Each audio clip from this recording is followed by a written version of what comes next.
Hello friends, welcome to three born talkies.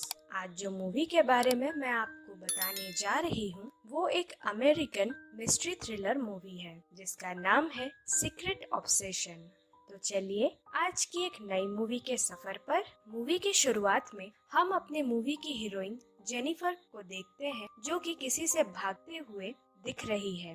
वो help के लिए फोन बूथ पे जाती है जहाँ थोड़ी देर में वो इंसान भी आ जाता है जिससे जेनिफर भाग रही थी। अब इस बार जेन उससे भागकर एक पब्लिक टॉयलेट में जा पहुँचती है और जब वो चेजर उसके पीछे आता है तो उसे वो वहाँ बंद कर देती है। फिर अपनी जान बचाने के लिए वो अपने गाड़ी में आकर अपना गाड़ी स्टार्ट करने लग जाती है, पर बैड लक क्योंकि बारिश की वजह से गाड़ी एक जगह पर स्टक हो गई थी। जब तक जेन गाड़ी ठीक करती तब तक वो इंसान उस टॉयलेट से निकल चुका था। ये देखकर जेनिफर गाड़ी छोड़ वहाँ से अकेले ही भागने लगती है, पर वहाँ एक गाड़ी से उसका एक्सीडेंट हो जाता है। पर जो लोग वहाँ से गुजर रहे थे वो उसे हॉस्पिटल में एडमिट कर देते हैं।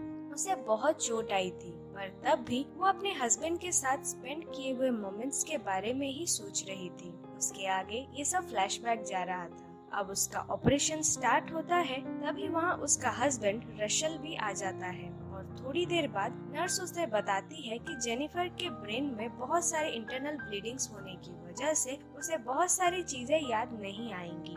दूसरे दिन तक भी जेनिफर अनकॉन्शियस थी, पर फिर भी रसल उसके पास बैठकर उसे बोलता है कि ये सब में भी वो उसके साथ रहेगा, हमेशा उसका साथ देगा। फिर हम डिटेक्टिव फ्रैंक को देखते हैं जो कि रशल और से जेनिफर के केस के सिलसिले में कुछ पूछने आते हैं। यहाँ रसल उन्हें बताता है कि जेनिफर ग्रोसरी शॉपिंग के लिए गई थी, पर जब उसे आने में लेट हुआ तो रशल ने उसे कॉल किया, पर कॉल किसी ने नहीं उठाया।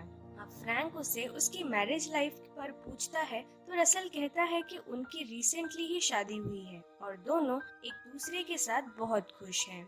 दूसरी तरफ हॉस्पिटल में जेन को होश आ जाता है। यहाँ रशल को डॉक्टर बताते हैं कि जेन को रिसेंट चीजें जैसे रशल के बारे में कुछ याद नहीं है, पर बाकी सारी नॉर्मल चीजें जैसे कि उसका नाम, उसके मम्मी पापा सब याद है।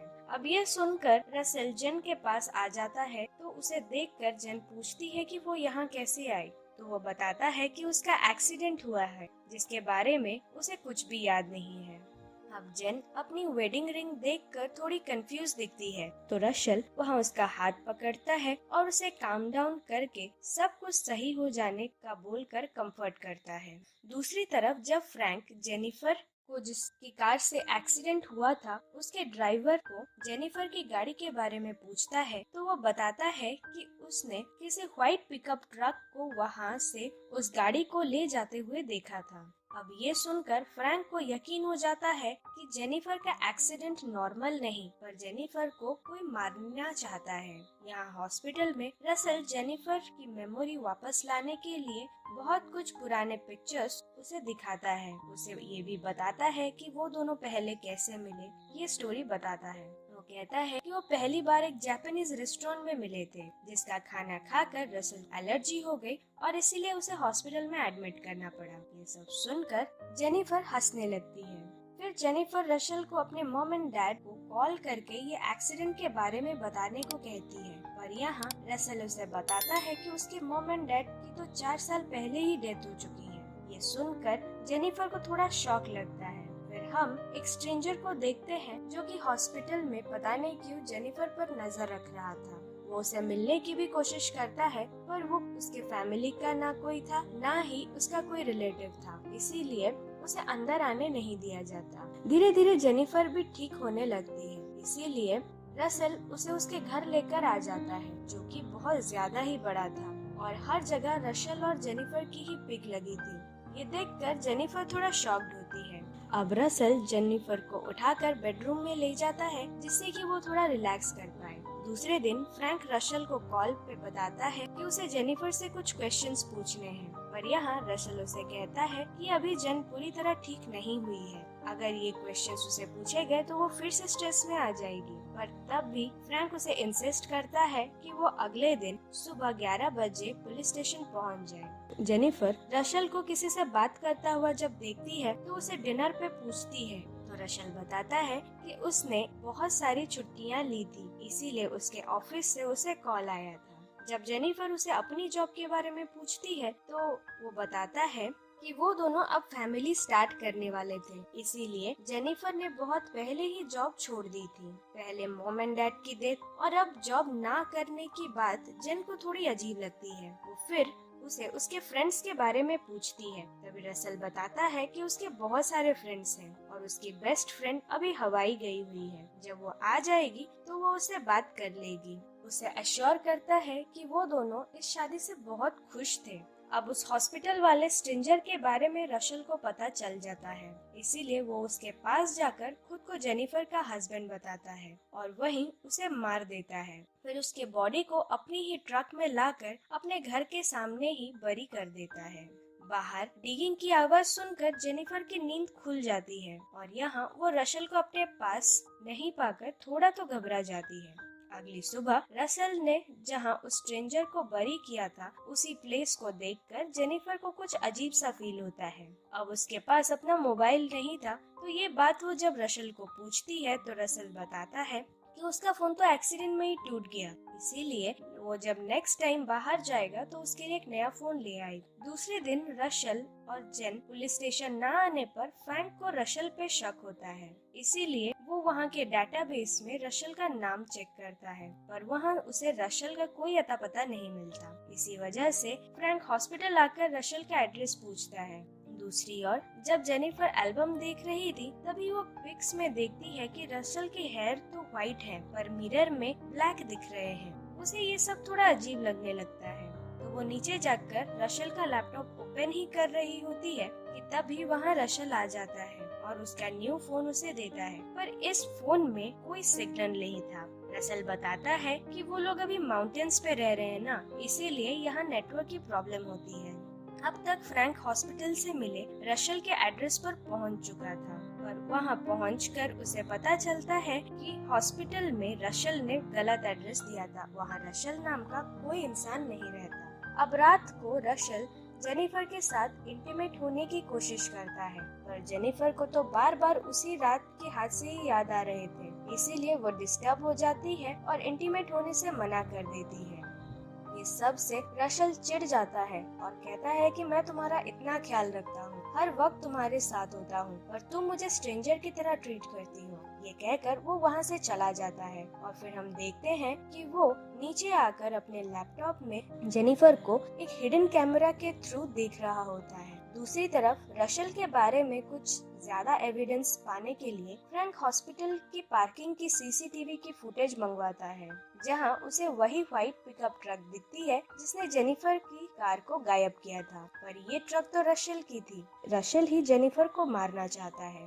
अगली सुबह रशल जेनिफर को फ्लावर्स देकर पिछले रात के लिए सॉरी बोलकर उसे मनाने लगता है। दूसरी तरफ फ्रैंक और ज्यादा एविडेंस कलेक्ट करने के लिए टैटू सेंटर पे जाता है, जहाँ पे जेनिफर ने अपना टैटू करवाया था। जेनिफर के टैटू से 2 नाम निकलते हैं जो कि उसके पेरेंट्स का होता है और उससे फ्रैंक को जेनिफर के घर का पता मिल जाता है। पर जब वो उस एड्रेस पे पहुंचता है तो वो देखता है कि घर पे तो कोई नहीं रहता और जेनिफर के मॉम एंड डैड को भी किसी ने मार दिया है। हर रात जेनिफर को उसी रात के हादसे के ही सपने आ रहे थे।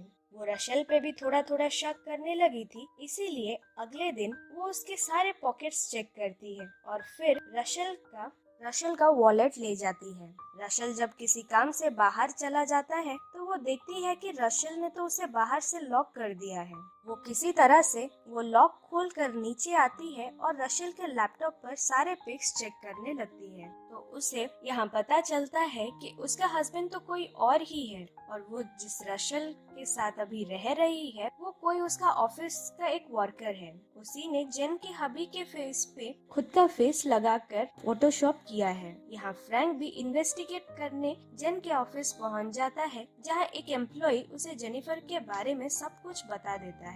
यहाँ हमें रशल का एक्चुअल नाम भी पता चलता है जो कि रायन है। अब फ्रैंक को पूरी स्टोरी समझ आ जाती है। दूसरी तरफ जेनिफर लैपटॉप में ये सारे पिक्चर्स देखकर बहुत डर जाती है और भागने की कोशिश करती है। जब वो अपना मोबाइल खोलती है तो देखती है कि फोन का सिम स्लॉट तो किसी ने जला दिया है।